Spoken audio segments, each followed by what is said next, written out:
On the new business, first.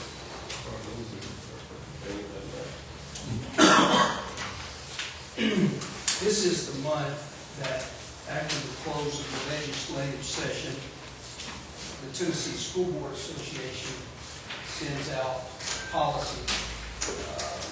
School boards, local school boards, to approve and put in their local policy. And there's quite a few of them. Many of them are just wording differences. Tommy, would you like to go through them one by one? It's the first reading, we'll have another reading of that. There are a few that I want to highlight. Some of these are simply word changes, but on 15 or 1.501, there is attached behind that for visitors to the school policy a long, actually I call it 17 pages, actually it's just 9 pages, a code of conduct that must be posted on our website in the schools that has to do with how anyone that's on school property should behave and the consequences, the levels for that misbehavior.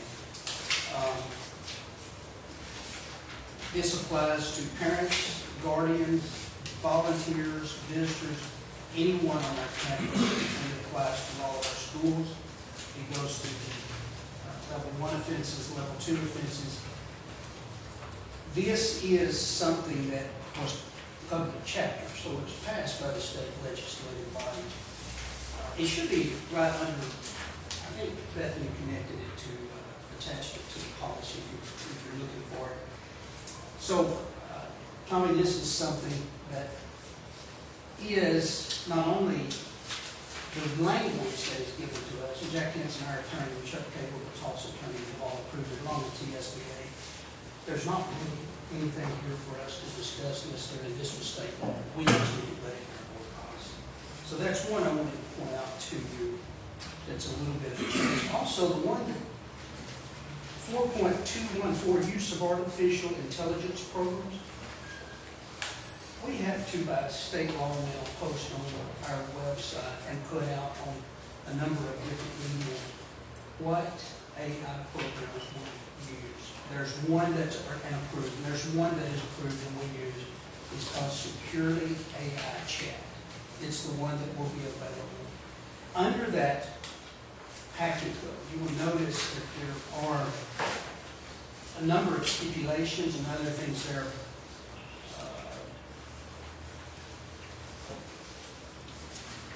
The language of which was written by our attorney. Students are required to rely on their own knowledge and skills and resources when completing, but how the AI can be used as an enhancement tool. So we have to have a policy for it.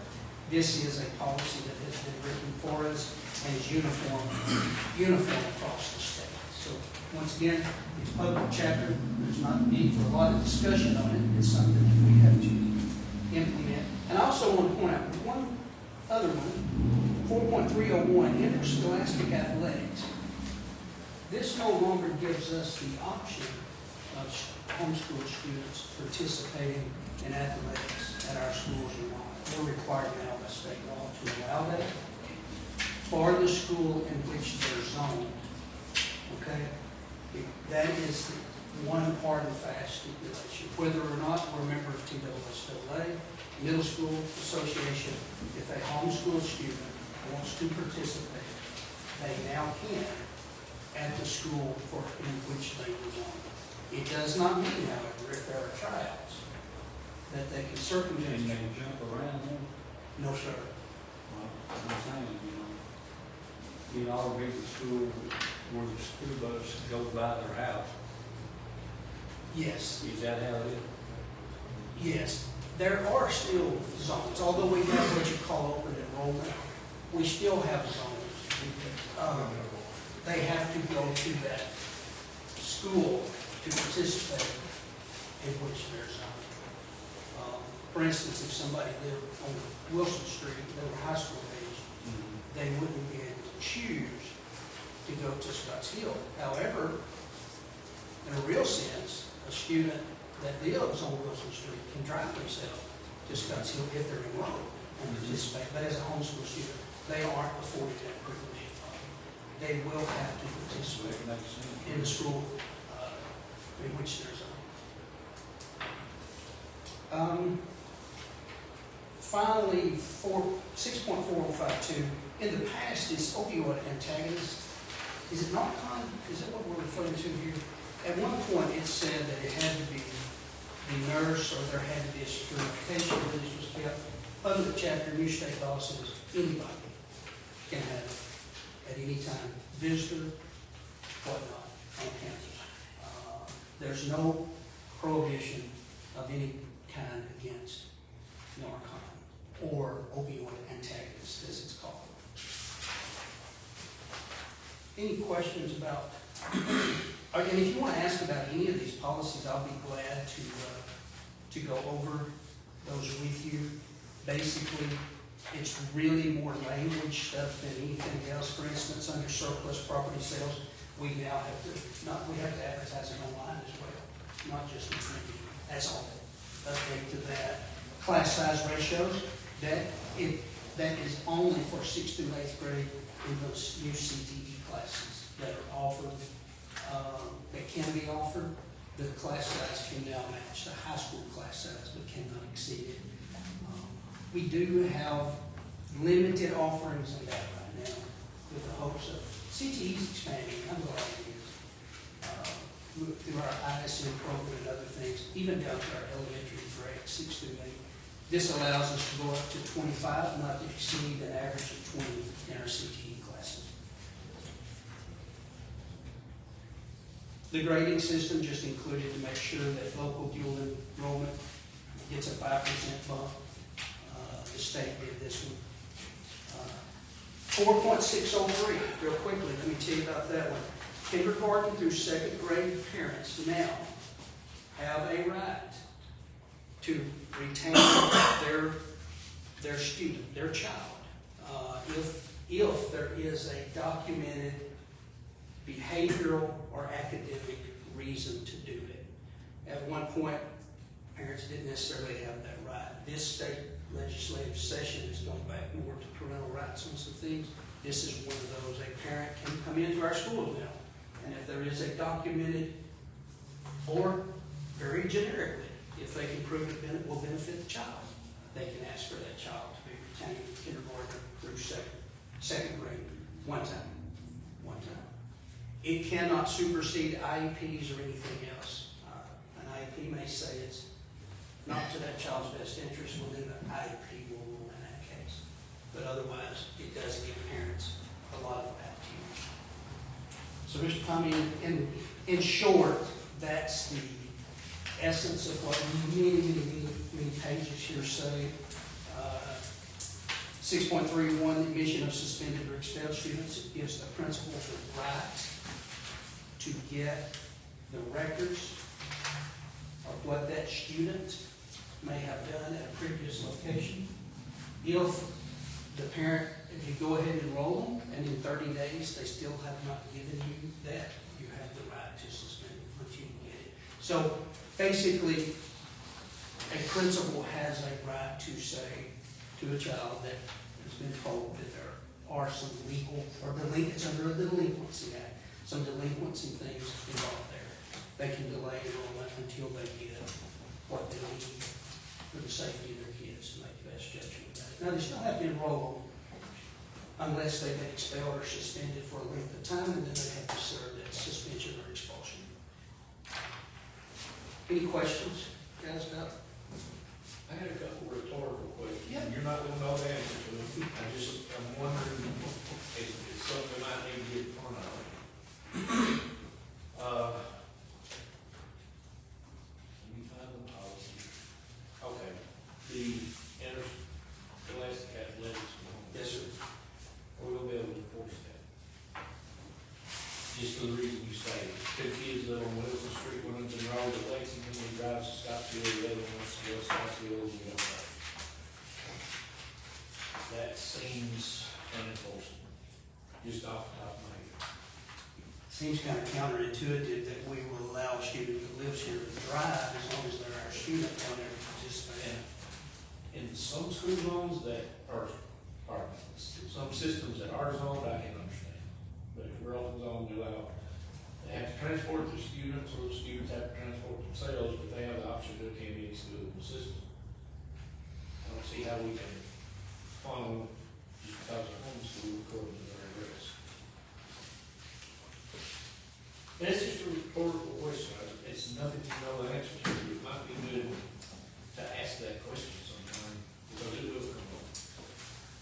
It certainly will. I do know, Jeff, we do have the busing zones, that we still have them, so we've still got the sheet, we know where they live. I guess we could enforce it for the homeschool students, but you're right, it creates such a conundrum when students, basically, we have open enrollment as long as you meet the date before the first day of school year, et cetera. I get what And you're we've saying. got stipulations that have to be met. That's correct. You know, but And you can't do it, Bobby, inside the school year. For instance, if you play 3 football games for Scotts Hill, you can on the 4th game say I'm transferring to, you know, even if you move, you can't do that. You're saying. that sort of covers my second rhetorical question.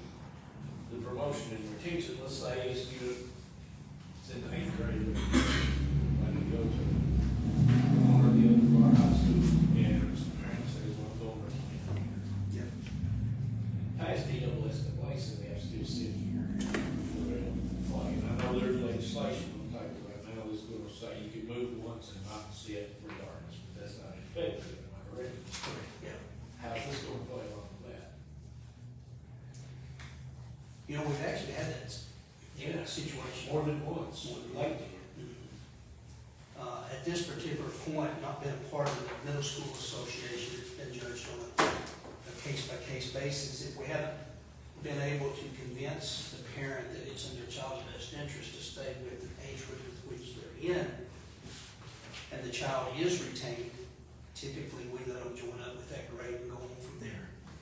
Well, that's why I stipulated 8th grade, hold them. Yes, that 8th grade is the key year. If you want to do it, you do it for the 8th grade. Now, this law, the law in terms of a parent having exclusive rights of the retention doesn't just apply to kindergarten through 2nd grade, but what Jeff's talking about is completely different things. Yeah, and I'm splitting hairs. One of them's Board of Education, the other's DLS, which is not really the same, but It may be split hairs, but it's a real life situation. you gotta buy by both sets of That's rules. right. I mean, that's my brief analysis of the new policies. Like I said, it's first reading. I make a motion to approve the new business first reading, amendments and Second. motion by Mr. McDaniel, second by Mr. Camper, all in favor, signify by saying aye. Aye. All opposed, like sign, motion carries. Under B, we gotta approve the Henderson County School Board meeting schedule for the 24-25 school year. If you look behind your agenda, it's the second Thursday like it's been for all time. We still have, We don't have that. Scott Steele's graduation, huh? Yeah, we'll move it again like we do every year. It's, It's May 8th, move to approve. Motion Mr. Camper, second by Mr. Walker, all in favor, signify by saying aye. Aye. All opposed, like sign, motion carries. Next board meeting is August the 8th, I believe. Right here, 6 o'clock. Bishop, you have any closing comments? That August the 8th meeting will be our 10-year meeting. We'll be joined by teachers that month that have reached that threshold and recommended for tenure. It's always a good meeting, positive one. We now have principals and assistant principals at every school. It has been a long process.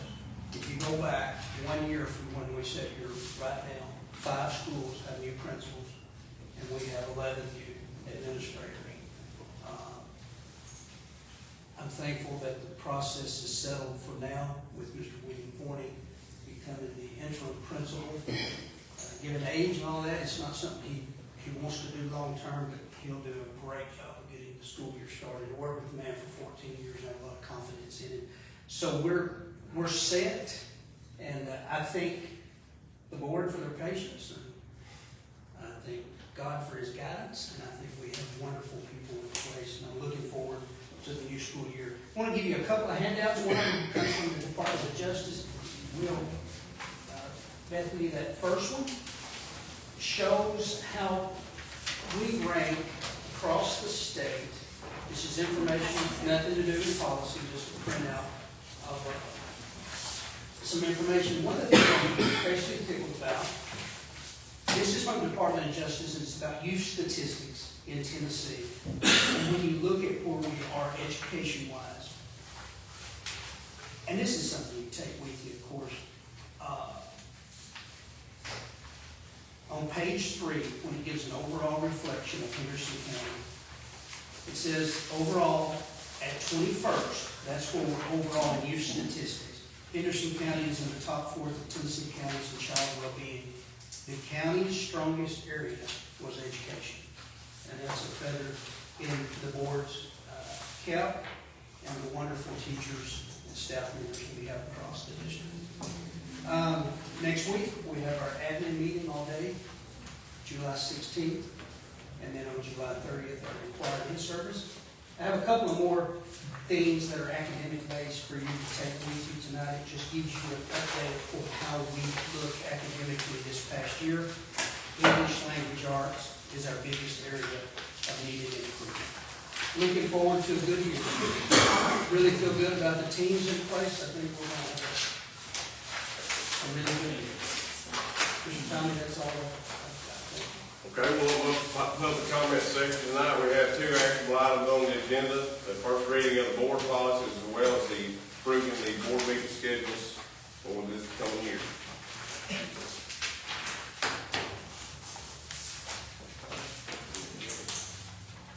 Make a motion to adjourn. A motion second. You had time. For when? Right there, he gave you time. That's fine. Go ahead. Go ahead. Just, Yeah, he's asking. Get something to comment. He went right back when he was so quick. How do you do anything? Okay. How you doing, huh? is this something on the agenda tonight? Well, it reverts back to old business.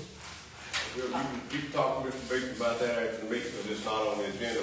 We got away from protocol last month, so I knew what you were here for, but we don't need to do that again. I know we Here's can. the same thing again. You can talk to Mr. Beach all you want. We got a motion and a second to adjourn. All in favor, signify by saying aye. All opposed, like sign. Motion carried. This is